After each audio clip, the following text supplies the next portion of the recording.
ग्रीष्म ऋतु का समय, गर्मी का समय। मन में भाव आया, कृष्णदास जी पौड़े हुए थे लेटे लेटे, गले में थोड़ी गर्मी लगी तो जलपान किया। उसके बाद विचार किया कोई ऐसा फल खाया जाए जिससे थोड़ी गर्मी शांत हो। तो मन में विचार आया, बोले जरूर ठाकुर जी को गर्मी लग रही है, इसीलिए मुझे गर्मी लग रही है। निकल गए महाराज बाजार में लेने के लिए खरबूज।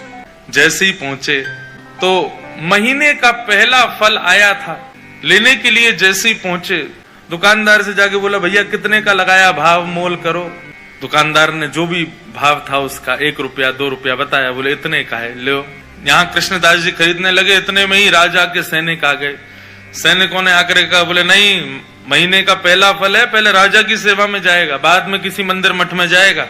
कृष्णदास जी बोले यहाँ तो हमारे लाल जी की नाक कट जाएगी अगर ये फल राजा के यहाँ गया तो। महीने का पहला फल है, ठाकुर जी की सेवा में जाना चाहिए। अब इनको प्रवचन क्या सुनाऊं मैं? ये राजा के यहाँ रहने वाले लोग, इनमें बुद्धि विवेक तो होता नहीं है, केवल तनख्वाह के लिए राजा की जय जयकार करते हैं। हमारे यहाँ तनख्वाह थोड़ी देते हैं ठाकुर जी, हम तो फिर भी जय जयकार करते हैं। ये राजा के लोग, इसको क्या समझाऊं मैं? कृष्णदास जी उनको समझाते तो बात बिगड़ जाती। कृष्णदास जी ने बोला भैया देखो पहले हम आए तो हमको देना चाहिए। दुकानदार बोला पहले आप आए हो, लेकिन अगर इनको नहीं दिया तो ये दंड दे सकते हैं मुझे, राजा के लोग हैं, मैं तो इन्हीं को दूंगा। कृष्णदास जी बोले अगर हम तुमको दुगना रुपया दें तो, 1-2 रुपए की चीज की अगर हम 5 रुपए दें तो भी नहीं दोगे? तो उसका मन थोड़ा लोभ में आ गया। उसने कहा भैया देखो आप भले ही राजा के यहाँ से, लेकिन राजा सबका भला चाहता है ना, अगर इनकी वजह से मेरे घर की रोटी बढ़िया आ जाए तो फिर मैं इन्हीं को दे देता हूँ, ये 4 रुपया दे रहे हैं। राजा के सैनिकों ने कहा हम पे कोई कमी है क्या, हम 10 रुपया देंगे, लाओ अब हमको दो। 10 रुपया बोला तो कृष्णदास जी बोले हम 15 रुपया देंगे। अच्छा एक और बात बताऊं, जेब में लाए 2 ही रुपया थे। कृष्णदास जी लाए 2 ही रुपया थे, लेकिन बातें देखो। सैनिक बोले भाई राजा की नाक कटेगी, सुनाओ 20 रुपया देंगे, फल हमको दो। कृष्णदास जी बोले 25 देंगे, बिना विचार किए हमको दो। करते करते करते महाराज मोल पहुंच गया 90 रुपए पे। कृष्णदास जी सीधे बोले हम 100 रुपया देंगे, अब तो हमको देना ही पड़ेगा। फल वाला सोच रहा है ये जल्दी ले में, और मैं यहाँ से जाऊं, मेरी तो छुट्टी, अब तो 1 आध साल अगर दुकान नहीं भी लगाऊंगा तो चलेगा, 100 रुपया मिल रहे हैं, उस समय बहुत होते थे।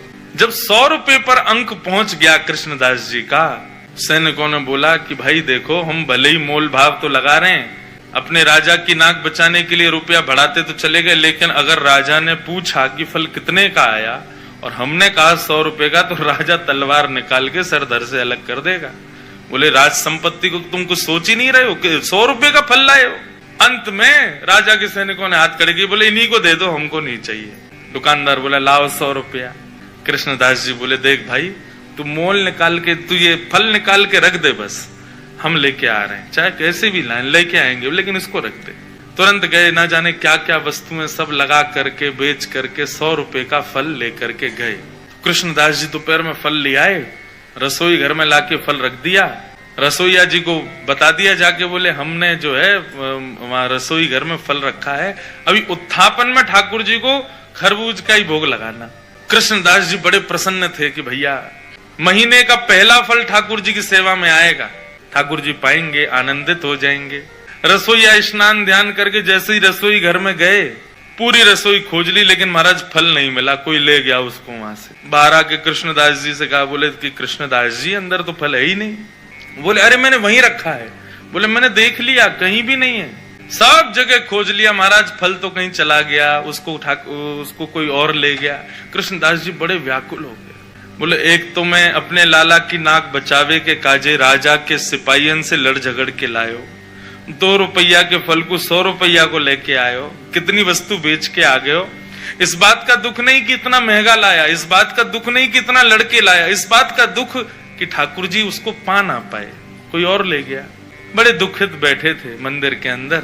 उत्थापन का समय अन्य फलों का भोग ठाकुर जी को लगा दिया, लेकिन कृष्णदास जी का मन बड़ा विचलित। पुजारी जी आए, बोले कोई बात नहीं, अब हमने अन्य फलों का भोग लगा दिया है, अब फिर कभी कृष्णदास जी, अब कृष्णदास जी किस किस को बताएं। रोते रहे, सब समझाते रहे कृष्णदास जी को। उत्थापन का भोग जब अनोसर हुआ और पुजारी जी ने बाहर आकर के जैसे ही कपाट खोलने की घोषणा की, सब दर्शनार्थी खड़े हो गए। कृष्णदास जी के भी नेत्र लाल पड़े। जैसे ही कपाट खुले तो क्या पाया, ठाकुर जी के उर्ध बाहु के ऊपर वही फल रखा जाता जो कृष्णदास जी लेकर के आए। रसोईया लाता उससे पहले ठाकुर जी रसोई घर में जाके ले आए उस फल को और अपनी भुजा में ला करके धारण कर ली। जैसे ये दृश्य कृष्णदास जी ने देखा, मूर्छित हो गए।